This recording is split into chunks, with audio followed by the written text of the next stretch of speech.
I used to think setting boundaries was the answer. Draw a line, hold your ground, problem solved. But here's the truth. Boundaries are just walls, and walls can be climbed. Toxic people exist everywhere, in family, at work, in every city.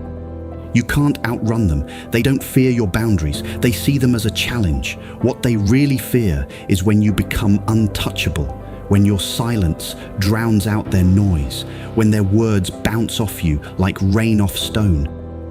There's actual science behind why manipulators lose control when you stop reacting. Let's break down why boundaries alone never work.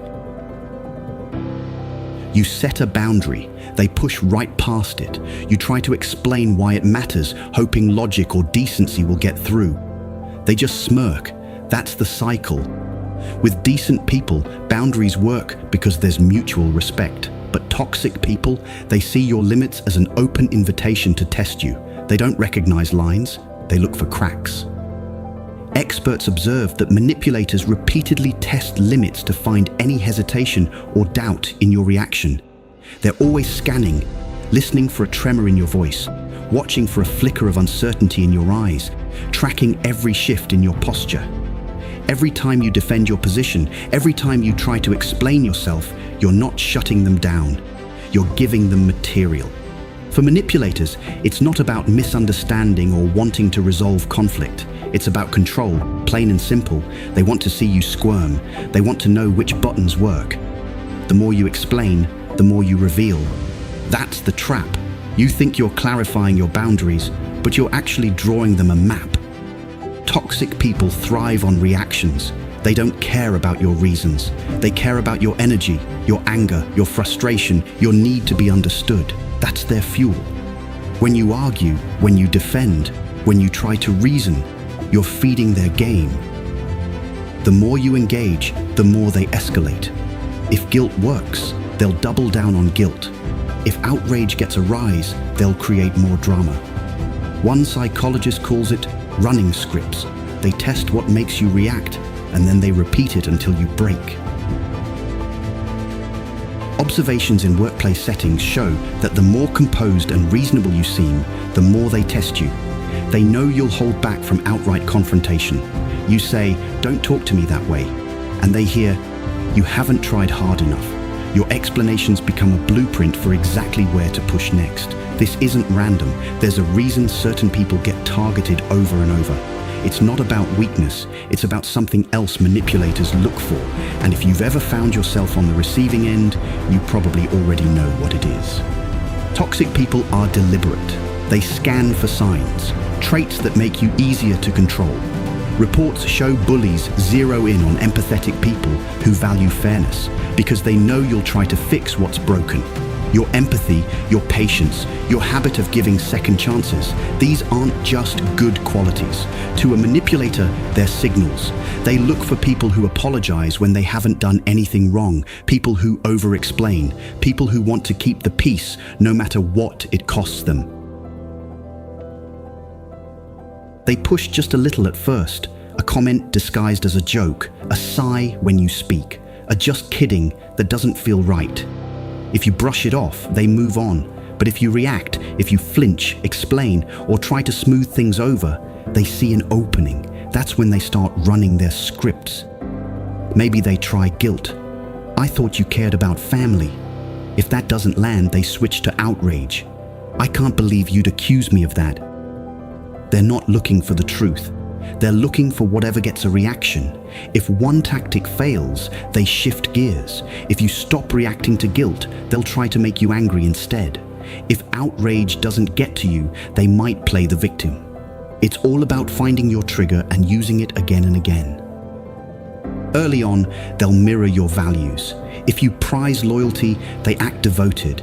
If you value honesty, they overshare. It's a setup.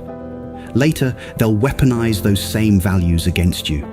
"I thought you believed in forgiveness," they'll say, right after crossing your line. Or, "You're being unfair," the moment you try to set a boundary. They twist your strengths into weaknesses. Your desire to fix things becomes a trap. They hand you endless problems, knowing you'll keep trying to solve what was never yours to fix. This keeps you stuck, drained, and doubting yourself. The truth is, they don't want resolution. They want power. They want you exhausted, second-guessing, always on edge. And the more you explain, the more you defend, the more data you give them to use against you. Some people are committed to misunderstanding you, no matter how hard you try to be clear. That's why boundaries alone won't work. Boundaries only work with people who want to respect them. Toxic people aren't interested in cooperation. They're interested in control. Knowing how and why you were chosen isn't about blaming yourself. It's about seeing the pattern for what it is. Once you recognize the script, you can stop playing your part. And when you do, something shifts. The entire dynamic changes the moment you stop giving them what they want. When you stop reacting, the rules change. Toxic people have a script where you play the emotional one, the fixer, the explainer, the person who always takes the bait. The moment you step out of that script, their words start to lose weight. Neuroscience shows manipulators literally become frustrated when their usual triggers don't work. It's like they're pressing buttons that suddenly do nothing. At first, they won't give up quietly. This is where you see the extinction burst. They'll turn up the drama, throw bigger accusations, or dig for new ways to get under your skin. You might get pity plays, fake apologies, or sudden kindness. Don't mistake any of it for real change. These are just last-ditch tactics, one more attempt to get a reaction out of you. When you don't give them what they want, you're cutting off their supply. Research shows toxic relationships don't end through confrontation. They end when you stop feeding them energy. Remove the fuel, and the fire dies out. Their greatest fear is becoming irrelevant. That's what happens when you don't react. Their words lose meaning. Their chaos stalls. With consistent non-reaction over time, you'll see their tactics lose power. They'll test you harder, say things meant to cut deep, and try to pull others into the story. See how cold they've become. Why are you acting like this? They'll play the victim or suddenly act like your best friend. Every move is just another test. The second you realize their words are just noise, you stop being affected. This isn't about ignoring them, it's about mastering yourself. You decide what gets your energy. Every time you refuse to engage, you break the cycle a little more. Watch what happens next. They scramble. They might try to recruit others, twist the story, or ramp up the guilt. But none of it works if you stay steady. Their extinction burst is the last gasp of control. Silence is the ultimate override. You're not just ending an argument, you're ending their entire playbook. They need your reaction like oxygen. When you cut that off, they're left with nothing to hold on to. This is how you become the person they can't touch. You're not playing their game anymore. You're not even on the same field.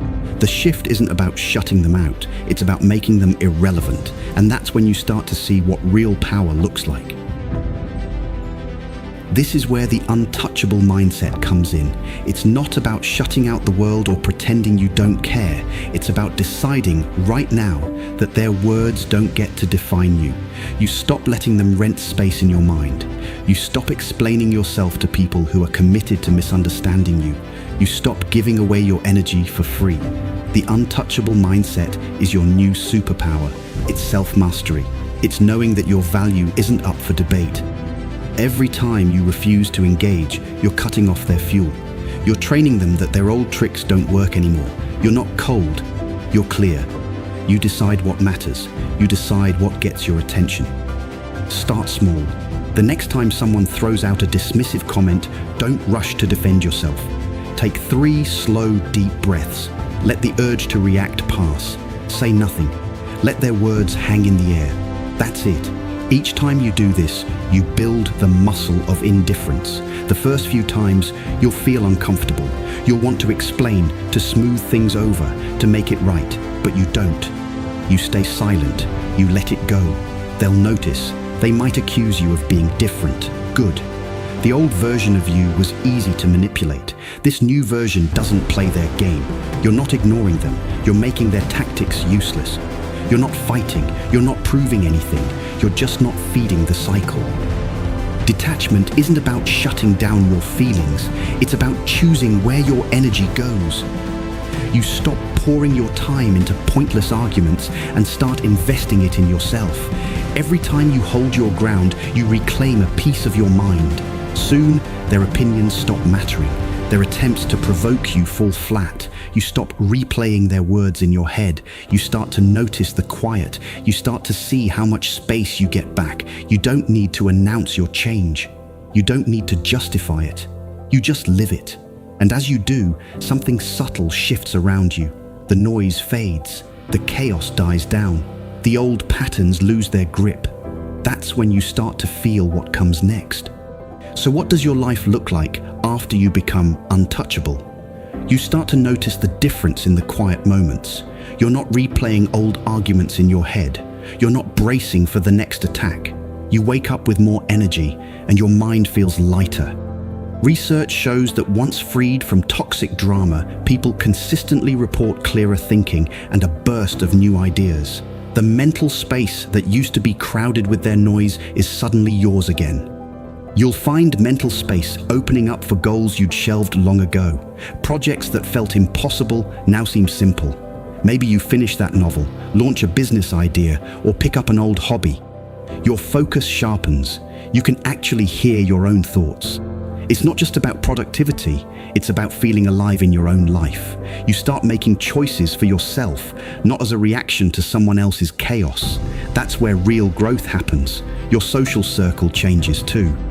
As you step into this new version of yourself, you attract people who respect your boundaries and support your growth. You meet them in places you never noticed before: the gym, a new class, a work project. They see your strength, not your wounds. The old crowd might not get it. They might gossip, try to pull you back, or throw guilt your way. Let them. You don't owe them an explanation. You're allowed to choose yourself and move on without guilt. Personal growth is the best shield you'll ever have. The more you invest in yourself, the less likely you are to fall for the same old games.